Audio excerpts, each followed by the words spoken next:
Britain today, what were once luxuries are fast becoming everyday items. I don't think of them as being luxuries, they're more like essentials. From our electrical gadgets to our leather shoes, as we consume more and more, these products become increasingly disposable. I buy shoes every 3 weeks, and what happens with the old shoes? I throw them away. But would we care more if we knew the human cost of making our luxuries? I never feel guilty at all about spending as much money as I do. You know, I've earned this money, so therefore it's my right to spend it. 7 young British consumers are travelling to Africa and Asia to live and work alongside third world workers. Oh no, that is too heavy. The people who mine, It's just relentless. You're just going up and down and up and down. manufacture and recycle our luxury goods. They can't walk away from this. If they walked out, then what are they going to do? Starve to death? They are high-flying student Alexandria, part-time model and high-end shop worker Oscar, Sussex lad James, gold lover George, Geordie lass Sam, high-end luxury lover Lucy, and coffee addict Siobhan. Tonight, our 7 Brits are in the Philippines for the final leg of their journey. So it's like electrical, so it should be quite advanced, but I don't think it's gonna be. They will have to conform to the strict rules and extreme productivity that brings us our cut-price MP3 players. Every unit will take you 3 seconds. A single glance is 3 seconds, so you will fail to meet your output. From Manila's high-tech factories It's the fiddliest thing I've ever done in my life.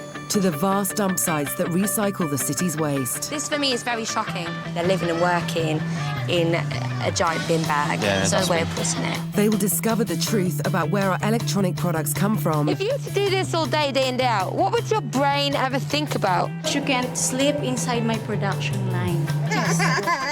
and the huge sacrifice that many workers are forced to make. You really do one of the most admirable things that I've ever known anyone do. She's got the weight of about 6 other members of her family on her shoulders. And as their journey comes to an end, will their luxuries ever feel as indispensable again? This is what my life has amounted to. A little bit of wire.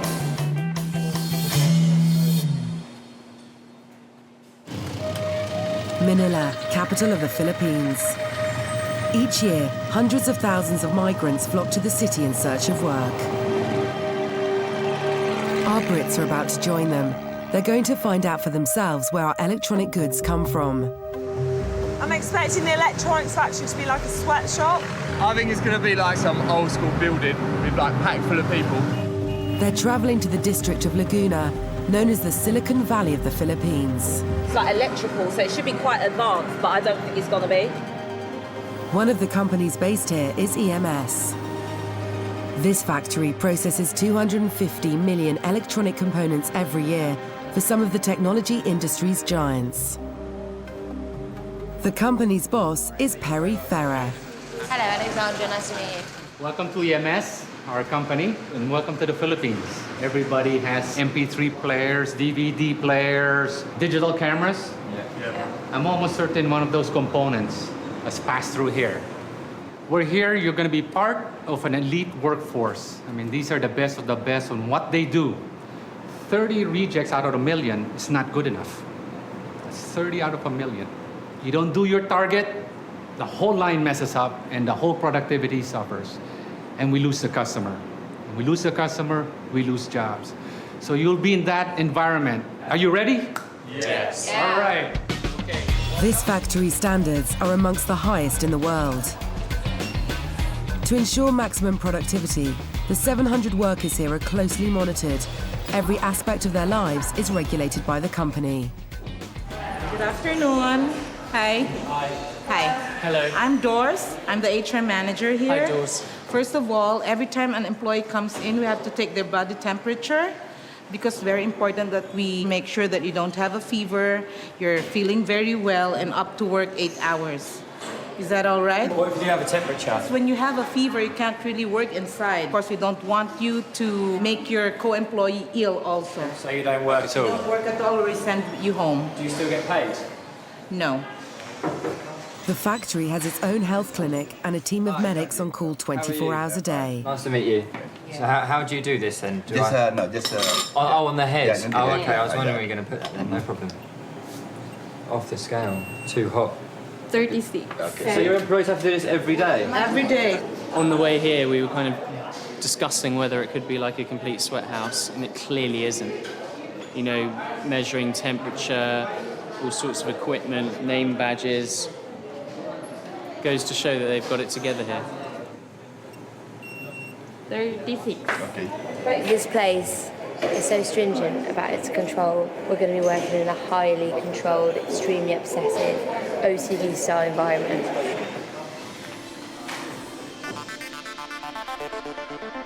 It's not long before the Brits get a glimpse of the factory floor where they're going to be working. All you see is just like all these people working, like all these just like little eyes looking down. Each worker is expected to process thousands of electronic components every day. Targets are so high that every second counts. A team of supervisors watch over the workers at all times. The Brits will be overseen by Operations Manager Neddy Agden. This is our production line. Per hour, we are targeting 1,000 units to be produced. Without sounding dumb, what are you making? That's a coil. We're making coils? It is being used as magnet for the hardest drive. Right. So you should not be distracted whenever there are people here.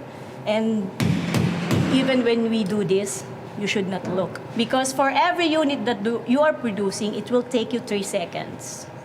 Now, a single glance is 3 seconds. So you will fail to meet your output. When you banged on that, could they actually hear that? Yes, of course. What, they won't? You can try. You Oh, easy. Hypnotised? Wow, that is very impressive. What if he was on fire or something? And those just like- That's a different sound. Oh, right. If you're on fire. What if I was like banging on the window like with blood and I was like dying? We smashed on the wall and then Oscar did a dance. And they weren't fazed by it. If it was me and I was concentrating and someone smacked on the wall, I'd probably hit some of the machinery and stuff and ruin productivity. The Brits will be working in the clean room, a super sterile production line where hygiene is crucial. They have to cover up from head to toe and remove all traces of makeup. Have you got makeup on, Oscar? Now everyone knows my secret. Any contamination could affect the quality of the product, and the supervisors can't take any chances. Excuse me, what's your makeup or? Yeah, it's all gone. May I check? Yeah. Okay. As we told you before, it can cause contamination to our unit. I've just got really rosy cheeks. See? Once they enter the clean room, the Brits' routine will be regulated and structured to the last detail. In terms of like having drinks of water to keep hydrated, how's that going to work in this suit? Our operators planned everything within 30 minutes. Okay, so when they go outside, they do their meal, they pee, they drink water. So hot. I'm dripping with sweat. Right. Before every shift begins, the factory's workers have one last process to go through. We're not showering together, are we? This air shower is supposed to blow away any remaining particles of dirt or dust. I feel like we're going to space. Muppets. I feel like an astronaut. Every last possible impurity needs to be removed. Oh my God, Oscar blatantly farted in here. Fresh from the shower, the Brits enter the clean room for the first time. As I came in, no one looked up. Everyone's fully focused into what they're doing, so it goes to show how important this is to them. Everyone looks exactly the same. I can't even tell where the others are in the group, but it seems like everyone's in an examination. You know, this is definitely the most kind of focused I think we've seen yet. The Brits are going to be training on the assembly process of an MP3 player's hard drive. If they can prove themselves, they will be able to join the local workers on the live lines. So this station is the most simple that we have for coil assembly. Okay? Most of these components will become a part of products that end up on our high streets in the UK. It's a multi-billion-pound industry. She produced 43 units for 2 minutes. Does that make her very good at her job, yeah? She's very good. So what could possibly go wrong in this job? A 6-year-old at home could probably do this job. There is a technique because you might create bad units. Now it's the turn of the Brits. We need to do for 2 minutes, minimum of 16 units good. This training will allow the supervisors to assess their suitability for the work. If they come up to scratch, they'll be doing it for real tomorrow. I can't see what I'm doing. Apart from that, I'm quite enjoying it. All they've got to do is separate the tiny copper wires and extend them outwards from the coil. Oh, shit, I've just ruined that one. But it doesn't come easily to the Brits. What do I do? Are you not listening while I was discussing? I don't know what I do. Their target is less than half the usual output of the locals, but the Brits are struggling. I've done 8 and half of them are rejects. I'm probably going to be washing toilets or something tomorrow because I don't think they're going to give us a job. I've done 9. I did 7. That is such a poor performance. I did 4. You did worse than me. I'm literally just dropping off to sleep right now. It's hideously pathetic. Here I am, a complex human being with bones and all sorts of organisms, and this is what my life has amounted to. A little bit of wire. Robots will take over, and the sooner they do, the better. Their supervisors are used to dealing with an efficient and highly motivated workforce. Yeah, excuse me. Lucy can't even keep her eyes open. Lucy, please. Supervisor Neddy puts a stop to the training. The Brits are removed from the factory floor and called for a debriefing.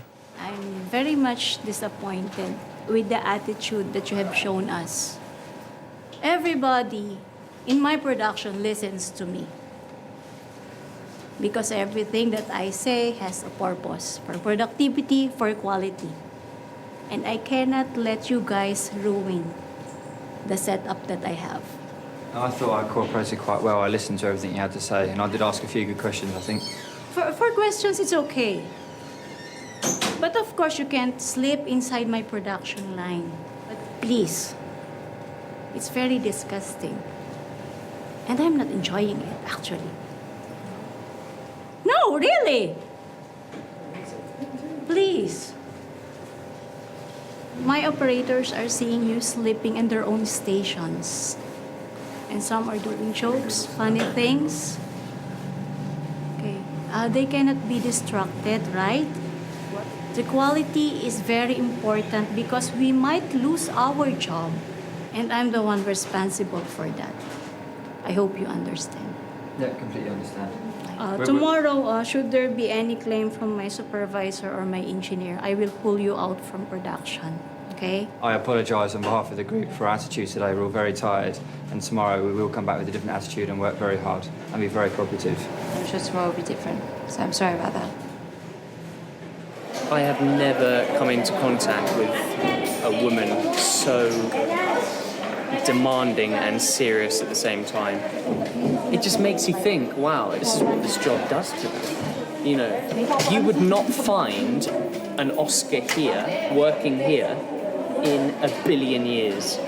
You would not get this same attitude and this response to life that Oscar has working here. She could say that was disrespectful. I could say that is disrespectful to the human race to behave like that. I'll see you tomorrow. Despite their performance, the Brits are being given an advance on their wages. Thank you very much. See you tomorrow. See you. They're going to be living an hour away from the factory.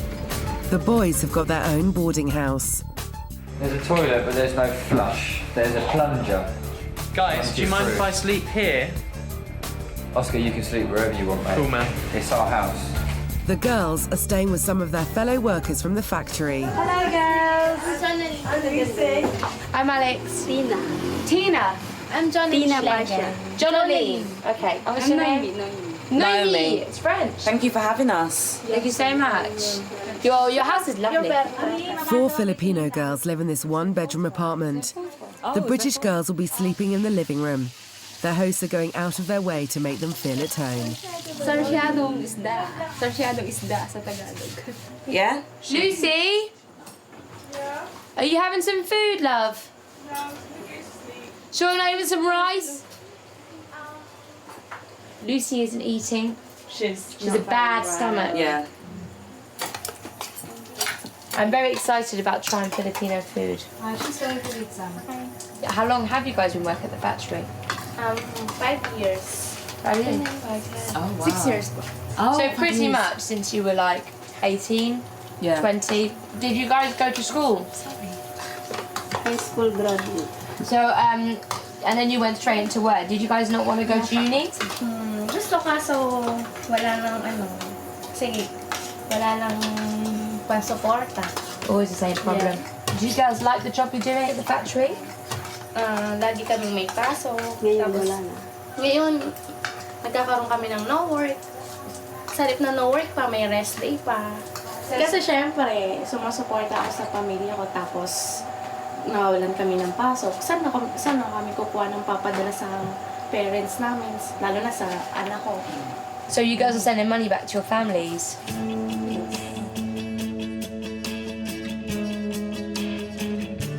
Back at the boys' house, James and George have turned in for the night. But Oscar's brain is still working overtime. The companies provide very, very small amounts of money in relation to the end product.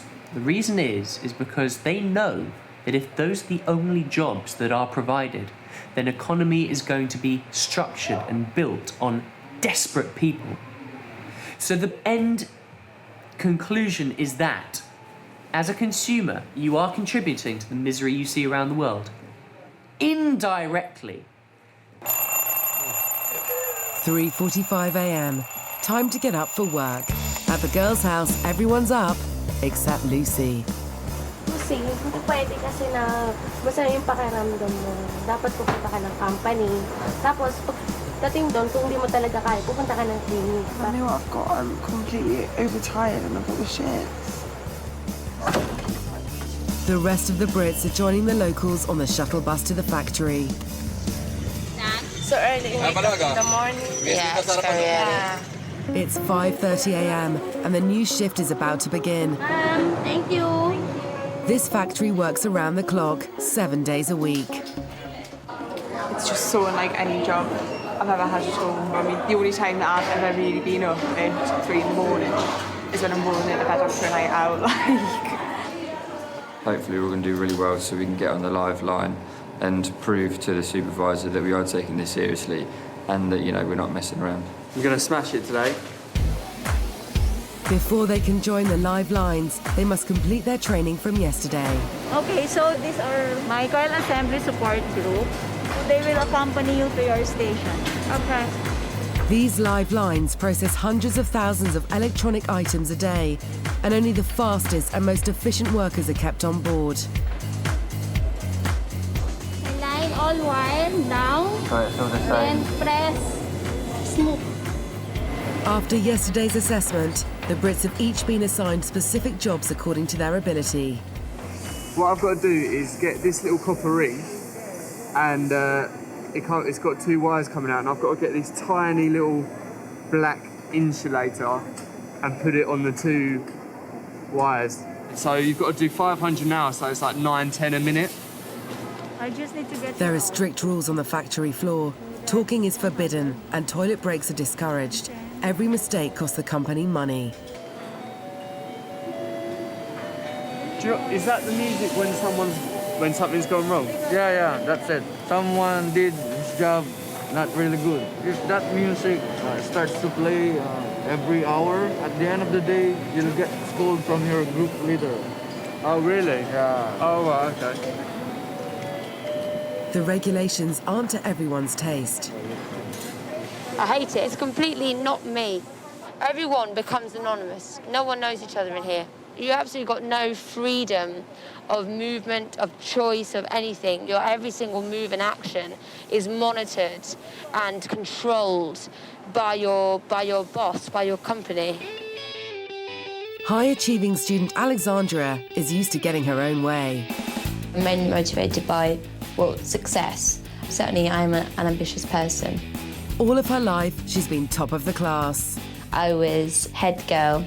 I also became student rep for the Law Society. I was president of the Debating Society. My dream job would be to have my own PR firm. I like to put myself in a position career-wise that by the time I was about 30, I was on above £60,000 a year. And she won't let politics get in the way of her luxuries. I never consider where the things I buy come from.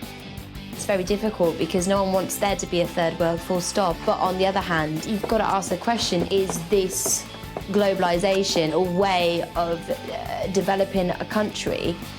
And if it is, then perhaps it's something that we have to accept. But right now, Alexandria is finding it hard to accept life on the factory floor. You don't know what you're dealing with, you don't know what the product's made of, you don't know why you're doing it. You're completely in an anonymous environment, not understanding what you're dealing with, and you've got to sit there and ask yourself for 8 hours a day, why the fuck am I doing this? Alexandria isn't the only one losing motivation. How long have we got to do this? An hour. An hour. A whole hour? Yeah. Well, we're working for another hour? Yeah. Test. And then the quality people will be checking for the defects that you may create. Sure. So after the break time, we will give you the result. Okay. Excellent. Okay. I look forward to it. Can we start, yeah? Start? How are we not supposed to crack doing this? 1 hour. How? To qualify for the live lines, the Brits must reach 80% of a local worker's hourly target. This is the fiddliest thing I've ever done in my life. Oscar doesn't get off to the best of starts. Right now, I'm finding it really hard to, like, just keep it real. Like, whoa. I look around and I see people just dun, dun, dun, dun, dun, dun. And I'm sure that that has an effect on their state of mind, their personality. Like, what kind of people are they when they leave work? Are they just, you know, cooking, bed, sleep, and then they die? Is that an expressive, creative, conscious life, or is it just an unconscious waste of time? I'm thinking to myself, hang on, this isn't my life, so what's the point of doing it? While the rest of the team get cracking, Oscar downs tools. It's not the first time. Over the last month, this school dropout has found some of the work very challenging. Yes, genuinely, I'm about to collapse. He couldn't stomach the tanneries in Ethiopia. I thought that I could handle it, and I can't. My issue is not with the lack of work you're doing, it's with your attitude. I have to get a flight home. Really sorry, guys. I'm going. I want to call up my mum now. Okay. And he walked out on his fellow workers in the coffee plantations. I've made enough to eat and sleep, and that is the first priority. He's just paddling his own canoe. Is this Oscar walking away? They're working bloody hard down there, but it doesn't mean that I should have to. Now he's quitting the electronics factory, and HR manager Dorse wants an explanation. Look, I've seen what goes on. I think it's fantastic for the workers, but I just can't do it. So you're saying, Oscar, that the short stint you had here is good enough for you to really conclude that you have learned so much about the electronics trade and how these young women earn their living? I hope you realize also that your day's work would have cost somebody 3 days. I wasn't made aware of that. The Brits are going to be living on a typical worker's disposable income. But since you already advanced the 50 and it's only half day, that leaves you about 20 bucks. Yeah. So I hope you can live off to your 20 pesos. I will try my best. Yeah. Many of the workers here send money home to support their families. With this taken into account, plus other deductions for rent and transport, Oscar's left with the equivalent of just 30 pence. Oscar, don't take this the wrong way though, right? But like, every other job that we've had, you've had a point where you've walked out and where you've given up. Do you not want to have one, like just 1 week, where you've given it all, your all and where you've actually like stuck it out? We've come out here to experience it. It's not a long-term professional choice. Yeah. We're only here for 8 hours of a day. The experience thing, I agree with you. This has been a complete experience, and I have learned. That's the difference. I have learned. You know, I'm writing stuff down. I'm thinking a lot. What exactly is it that you've learned then? It's quite a few things. I suppose, you know, I just can't stop thinking about how grateful I am for everything that I've got back in the West.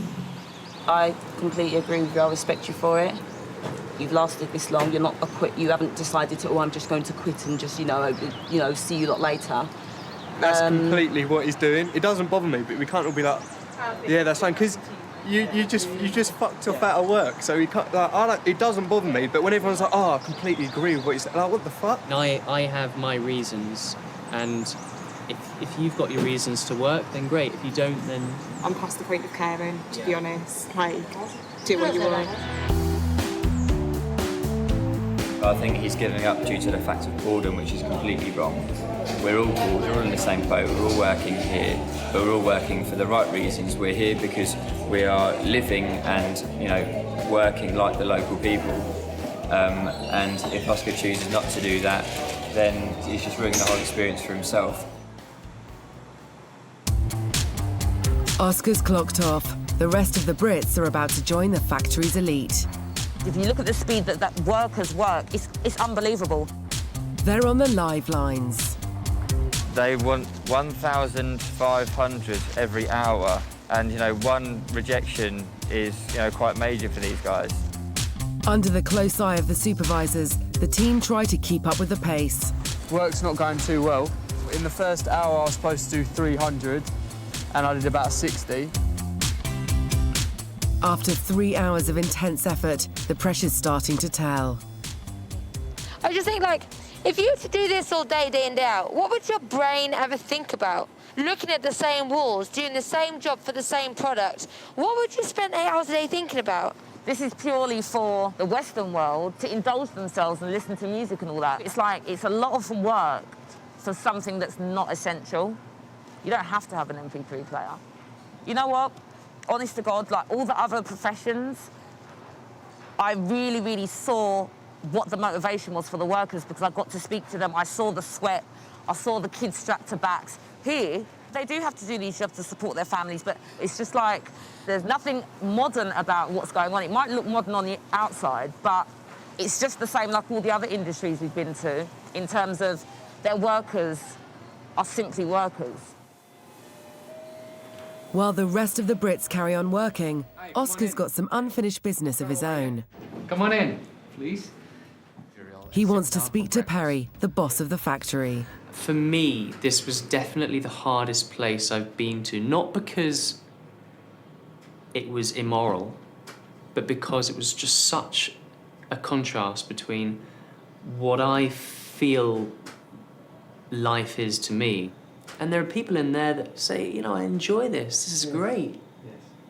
And they meant it. It wasn't like they were just saying it. They enjoy their job.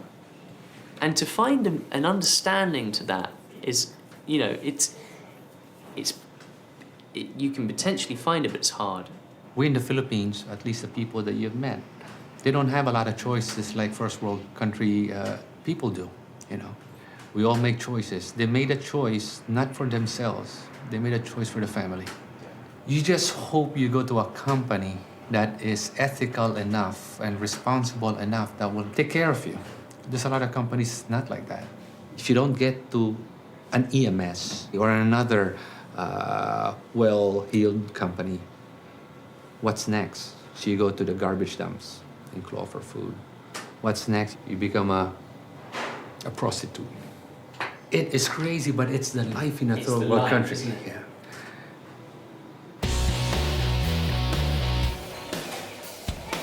It's 2 p.m. and the grueling shift is over. Time for the Brits to collect their wages. I just want to quickly explain to you how much you're getting today. The daily wage rate is 321 pesos. Okay, we have to take away already the contribution for the boarding house, for your share in the shuttle bus, and what is normally being sent to the province had you been a regular, employee. Okay, is that clear? What do you mean when you say what they send to the province? What's Normally, every month they set aside at least 140 pesos. That's what they send to support their family, siblings, for food or education. So does everyone you employ send money home to the provinces? Majority of them. I would say probably about 98% of the employees that you worked with. especially those in the production. Thank you very much. The daily wage is equivalent to about £4.50, but after rent and travel and sending money back to their families, workers get by on around £2 a day, enough for a basic standard of living. See you later. A lot of girls come from the provinces, and in a way, the lucky ones end up here. You know, this is, that monotonous job we've done for 8 hours a day, which essentially is very boring, which does pay enough, but not a lot, is a lucky job. The job, as it happens, provides us with all these luxuries, but for them, it's just a means of providing this basic essential needs for their family back at home. That's what this job is to them. With wages in hand, the Brits head back to their boarding houses. After a long day, you just want to kind of go to sleep, have a nap. Yeah. Hey, darling. Hello, Lucy. Tell me what happened today. Take 3 guesses. Basically, what happened was we all found out that Oscar was deciding to... Straight away. Luce, you haven't even heard the best of it yet. Oscar is not going to work anymore. He's learnt nothing. He's learnt nothing except that, he can be selfish. Sarili lang yan yung binubuhay niya. Dahil nga sa kami nga lang po yung inaasahan sa aming pamilya. Kaya pinagtsatsagaan po namin kahit mahirap, kinakaya namin. Your family in the provinces that you're supporting, how many of you are there? Are we talking husbands and children or...? Ako yung anak ko, tapos 2 kong kapatid. Tapos yung nanay ko kasi... Tapos yung pinapadala ko, yung pera, pambili ng gatas, yung sa school, na pan-tuition fee. Joe, how old is your child? 2 years old. So still a baby. So, how does it feel like not being with him and he's so young and missing out on all the things that he's doing and that you're not with him sort of all the time? Siyempre, para sa akin, masakit pero kailangan kong gawin yun kasi na malayo sa kanya kasi kailangan supportahan kasi nag-iisa lang ako. Tapos, masakit din kasi pag uuwi ako, hindi ako kilala ng anak ko. Tapos, ang tawag niya sa akin, ate. Ate, tapos, hindi pa, pag matutulog kami, hindi siya tumatabi sa akin, sa nanay ko lang. That's terrible. That's awful. Her baby doesn't even recognise that he thinks that. Can you imagine that? Can you imagine your baby not recognising you as the mother? Sleeping in his bed and him thinking you're a stranger. I just don't think there's anything worse than that.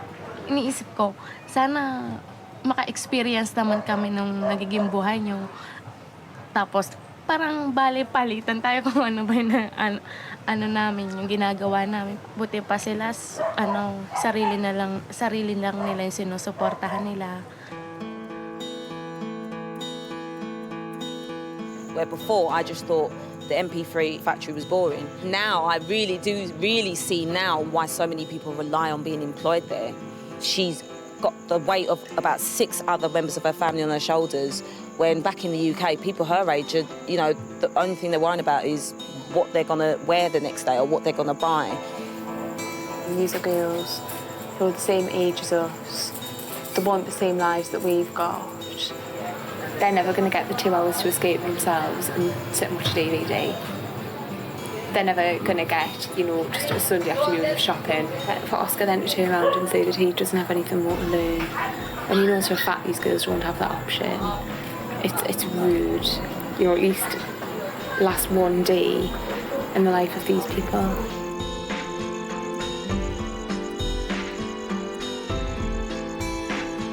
The following morning, the girls have decided to organise a day away from the factory for Jonah Lynn. I think something that really gobsmacked all of us was the strength that you must have to go from day to day and carry on with the job that you're doing and then not be able to see the benefits. So this morning, Sam and Lucy are actually going to go with you, travel with you to go and see Jasper. Today, this morning. Oh? Yeah? Hindi ako mawala. Oh.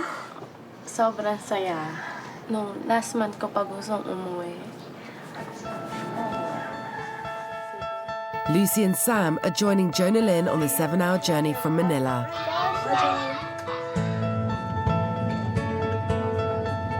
Her family live on the island of Mindoro. It cost Jonah Lynn about 600 pesos to make this journey, which is just under £10.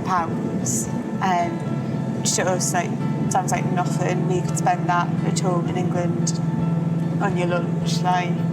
It takes Jonah a long time to save up for something like this. You're right, you're getting excited. Me too. After travelling all day, they're finally nearing their destination. Oh, I'm so nervous now. You okay? Yeah. Are you sure? Yeah. Yeah? You're feeling better now you've seen it? Yeah. So nervous. Jonah Lynn was parted from her son Jasper when he was just 1 month old. She's only seen him on a handful of occasions since.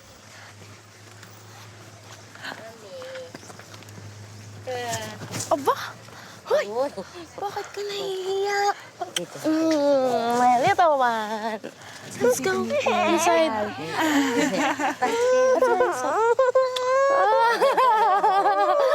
Mami. Naman. Si Mami, oh. Mami, oh, Mami. Lakad kay Mami, Mami, oh. Dali. Oo, Mami, man din. Oh, akala ko sabi mo hingi ka ng gatas kay Mami. Dali, gatas.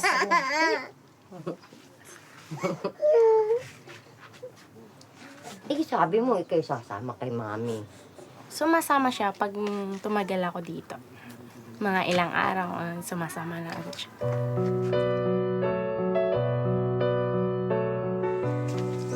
It must just be so hard, right? I have to spend several days at home before our own child recognises her. She's got to make that choice. So, I mean, it's either that and support him and, give him a better future and chances she didn't have along with her brothers and sisters and her mum, or to stay here and... It's like catch-22, really, like...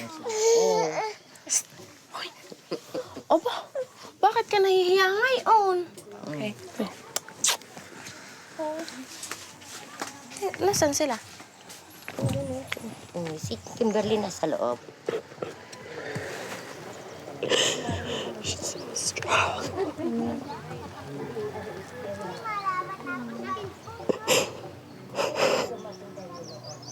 He's scared of his own mum. And it's just purely because she's never here, she's never around, she's too busy working at the MP3 factory to support him. And, she goes through these long hours thinking about her son, and when she finally gets the chance to come, he doesn't even recognise her and cries. Ha, galit ka? Galit ka ba? Galit ka ba sa akin, ha? Dali na dito, dali na. You can tell that all she wants is a hug, and she's used to him being like that. Yeah. She's such an admirable woman, the fact that she's sacrificing her own relationship with her child just to give him a better life. To give her whole family a better life.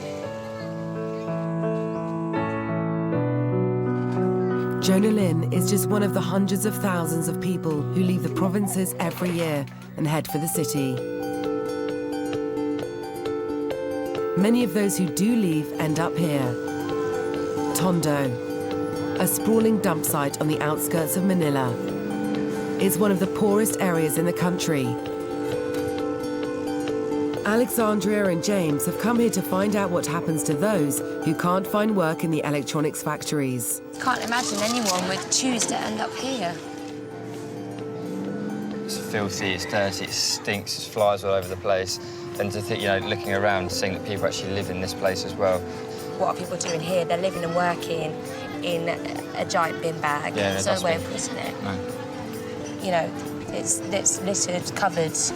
The whole place is crap. I don't think we can fully take on board what the factory means to people who work there and what that is all about unless we come and see the flip side. Yeah. Because this is where they'd be if they weren't there. Yeah. Oh, sorry, Days. Hello. Many of the people here earn their living by processing the thousands of tons of rubbish that arrive from Manila every day. Gabriel Ramirez moved to Tondo from the provinces 9 years ago. Hi. I'm Alex. Nice to meet you. It doesn't matter. It's okay, it's okay. Like many others here, he works with his family, processing bottles and cans for recycling. Why are you doing this? Are you going to sell the bags? Uuwi. Tapos binta, ay uwi na. So, Gabriella, the money that you earn from all of this, I mean, what does that pay for? Does it pay for your house and food, or what can you afford? Yung kulang, kita 150. Para lang pagkain, kulang nga isa araw, baka iba bayad. How many of you work and live off 150 pesos? 5 bata, kami mag-asawa, 2. 7. So it's for just over £2 a day, they have to cater for 7 people. I don't understand. But how bad is the life in the provinces that this seems better? I just find it really hard to come to terms with how blasé everyone is about the work they're doing. Yeah. Because it's like standards, like this is life here, everyone does this. I'm squirming doing this work, you know? I don't want to be that rude about it, but it's true. It's not nice. You've got your hands in rotten food, and they do it all the time. But for them, it's just the way of life. Do you think that Naomi and Tina and Joe are making a bigger sacrifice than he is? Do you think their lives are more difficult because they have to be away from their families? Yeah. Really? Yeah. So you'd choose this over Think about that? Jo, who hasn't seen her baby boy for 2 years. Her baby boy doesn't even recognise who she is. This guy here has his family around him 24/7.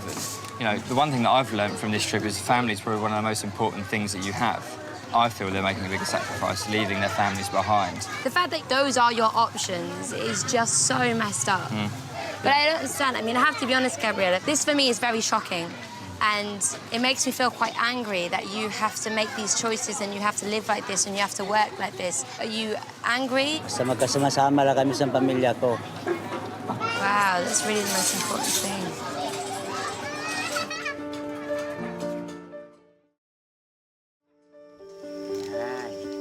It was to provide a better life for her family that Jonah Lynn took the decision to leave the provinces. This is my youngest sister, Kim, my little one. Yeah. Jasper, Ate Sam, and Ate Lucy. The money that she earns at the factory provides an education for her sister and 2 brothers back home. This is my mom, Marlene. Marlene. Yeah, Marlene. How many people here does Joe provide for? Bali kami ay pati anak niya, 6. 6 people. I really, really admire you and Joe for the strength that you've got and the way that you've persevered. Kaya naman ko pinayagan siya dahil para din naman sa amin. Kung kami pisang-pisan, wala naman kaming makakain. So, are you proud of Joe for making such a massive sacrifice for the family? Wala na pong hanggan doon ang pagmamalaki ko dahil nagkaroon ako ng anak na matulungin. Masikap siya. Thank you. It must be so hard, but you're really doing one of the most admirable things I've ever known anyone do. And me, Lucy and Shiv and Alex are all so proud of you for the sacrifices that you make. I'm okay. Yeah. People my age back in the UK get jobs to afford nights out, afford clothes, afford makeup, luxury items, and yet there's a woman here who's nearly round about the same age as me, and she's got a job to prevent her family from starving. That's the difference. Picture. 1, 2, 3. If I had to get a job to prevent my family from starving, I'd feel like I'd have a weight on my shoulders every single morning. You know, I would never want that responsibility. It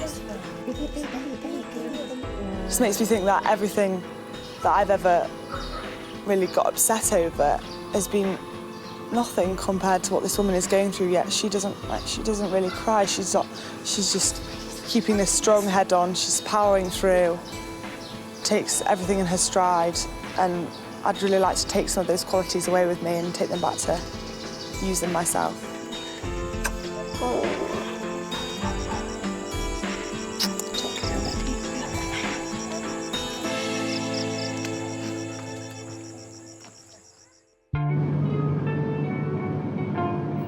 7 Brits have spent the 6 weeks living and working with the people who produce their luxuries. They've lived in basic workers' accommodation. I'm trying to cook, but my hands aren't clean. Nothing's clean. Struggled with extreme conditions. The heat. Siobhan has had a panic attack. And seen for themselves how their goods are produced. It's just absolutely disgusting. And recycled. What's going on here? They've grafted at some of the most challenging jobs. And tried to live on a typical worker's wage. It's not enough for me to actually eat. Tomorrow morning, our 7 Brits will be leaving Southeast Asia behind to return to their lives in the UK. But before they leave, James and Alexandria have got one last journey to make. They're on their way to Alabang, an exclusive suburb of Manila. And look at the size of that house, and just look at the style of it. And the design, like, it's so high-tech. Absolutely amazing. We've just come from Joe and Tina's and Naomi's, and the contrast in these houses and where they live. God, they're so rich, it's unbelievable. They're going to the family home of Perry, the factory boss. Hello! Hi, how are you? Very, very Perry. well, thank you. Thank you so much for bringing us here. How are you? Hey, Yeah, come thank on you very in, much for having please. us as well. Thank you so much. We're home. Wow, this place is amazing. Thanks. Really fabulous, fabulous Thank here. you. Perry took over the family business 3 years ago. I love the pictures. So that's my father in the middle, founder of EMS. The company was launched in 2004. It now has an annual turnover of around £7 million. With technology being such a massive multi-billion-pound global industry, Alexandria and James want to know why the workers on the factory floors aren't reaping the rewards. Do you think that need for everything to always be cheaper and more competitive a price means that the people who work in the factories are actually getting paid less money? Consumers will always ask and demand value for their money. Always. I wouldn't buy a $250 MP3 player. I'd like to buy a $49, $49.99 MP3 player. If the companies were increasing the price of these products, who would benefit from that? Would the workers who are right down the bottom at EMS maybe, would they benefit from that? A straightforward answer is no, we will not benefit from that. At EMS, we're so far down the food chain. We're in the back end of that whole process. We know our spot in the food chain. For us, as in the bottom of the food chain, we have to be the most competitive, least cost. We know our job. We know why we're here, and we don't resent it. In fact, when you look at the employees at EMS, I mean, they get paid. You took home 140 pesos. That's below 2 quid. When you speak about we, are you talking about we the third world? Yes. When you say we the third world, we know our place. What place is that? We know our role in the whole scheme of market-driven forces. I feel really quite angry that this globalization that is happening for me is one that's basically fueled by greed, and that in taking so much from these third world countries, the West is given very little back. In the West, when you're surrounded with luxury, you don't feel what's behind it. In a third world country, we breathe it, we taste it every day. In a way, I'm struggling to see how you can still feel quite relaxed and humbled about the situation. The reason I'm relaxed and I'm smiling, I'm happy is because I know I'm doing my job and I know we're helping people. Our job as industry leaders now is to ensure the progression of work and the opportunities get bigger and bigger and bigger. If we don't do it, somebody else will.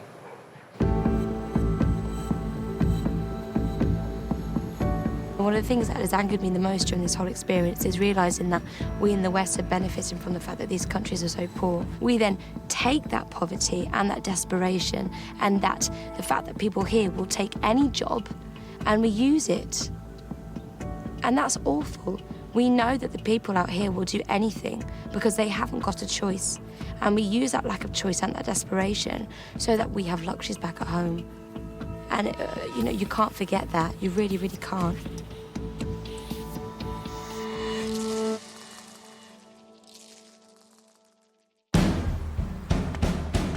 Now they're back in the UK, Has this experience changed the way they feel about their luxuries and the people who make them? 20-year-old Oscar has always lived a privileged life. He was moved by what he saw in the abattoirs of Ethiopia. For the sake of the workers, their living conditions, I've got to make a change. I won't buy anything leather anymore. You know, the leather jacket, that's gone now. Leather shoes, they're gone now. And this free spirit has had to learn the hard way about becoming a team player. I'm sorry, Oscar, but you've just been, in my opinion, very, very selfish. So I think this journey has given me an opportunity to definitely build my interaction skills with people. Definitely going out there and seeing how hard it is to provide us with our luxuries has just taken all of the fun out of getting anything that's luxurious. Newcastle girl Sam was most affected by learning about the lives of her fellow workers. Are all of your things in this room? Oh, and as you know, Miss Sarah, yes. I got a letter from Freya in the post the other day. She was someone I was really worried about leaving. And it was really nice to hear from her and just know that she was okay. The memories that you have are so strong and so vivid, and you can't just turn your back on things like that. Since returning home, Sam's been raising money to help some of the people who need it most. We absolutely smashed the target with all my double date. Just thank you so, so much. I think it's really, really important that people in the UK realise where these items come from. You know, it's something that's going to stick with us for life, and you know, I definitely think that it's changed. It's for the good there now, and I'm really happy about that. George has been inspired to give something back to the people he worked with in the gold mines of Ghana. Yeah, I want to raise money for Emmanuel and Atto because when I went to their area and we found out more about gold mining, I was touched by especially Atto's story. I'm yearning to go back to the classroom. And look at me. I work from hand to mouth. George is training for a marathon, and the money that he raises will help provide Atto with an education. I think that when you go there and you see people's situation, it'll be a bit selfish if you're not to help, really. If you understand what's going on out there and then come back and act blind to it again, it just makes the whole experience pointless. Only the best used to be good enough for five-star shopaholic Lucy. Before I went away on the trip, I would never, ever have really cared about where my things came from and, you know, what sort of lifestyle the people lived. 720 for that chain. Could you imagine how much gold we have to mine to make that? In Ghana to make that chain. And guess how much we'd have earned? About £4. £4. Together with Siobhan, Lucy's now on a mission to find a gold supplier with a difference. When I sort of typed in the internet, ethical jewellers, you're the only person that's popped up. Like, there's not many people out there. All the materials we offer, whether it's metals or gemstones, are 100% traceable. So we can tell you exactly where they come from, who's handled them, how those people were treated. I think ethical jewellery, how he's doing it, is the way forward. It's making sure that people are paid fairly and at market price for the gold that he's producing, and the fair trade premium goes towards the communities and building the communities, which is a fantastic idea. Before the trip, Siobhan was a girl who lived for her luxuries. I've come back as a completely different person. I'm still Shiv. I've still got the same traits I had before, but I'm not as hard on myself. I'm not as, you know, constantly wanting to upgrade things. And that was all because of the people I met and, you know, the work that we did out there. She's realised the true value of education, and she wants to help some of those who haven't had the same opportunities as her. I'm just going to wrap them, basically, and just make sure that it gets off to them as soon as possible. You know, like, I've come back wanting to go back to education. Like, I left at 15, I said, good night, God bless. And it made me come back and think, well, actually, why don't you do that performing arts course that you've been wanting to do for the last, you know, 10 years? But that's what I'm going to do because that is what I'm good at and that's what I want to do. Trainer-loving James doesn't just live for the weekend these days. I just think I took a lot of things for granted in respect to family and the way that I live. Now it's time that I've realised and I want to give something back to my family. Just to show them that I appreciate everything they've done for me. It's definitely had a positive effect on him. He's just a different person. He's more considerate, definitely, more appreciative. His energies aren't confined to the home. He's asking his neighbours to dig deep and donate clothes and toys. It's a place where I've been, I've seen it face to face, and I know that these people need these clothes and they need these toys. I think the journey that we went on is something that's going to stay with me for the rest of my life.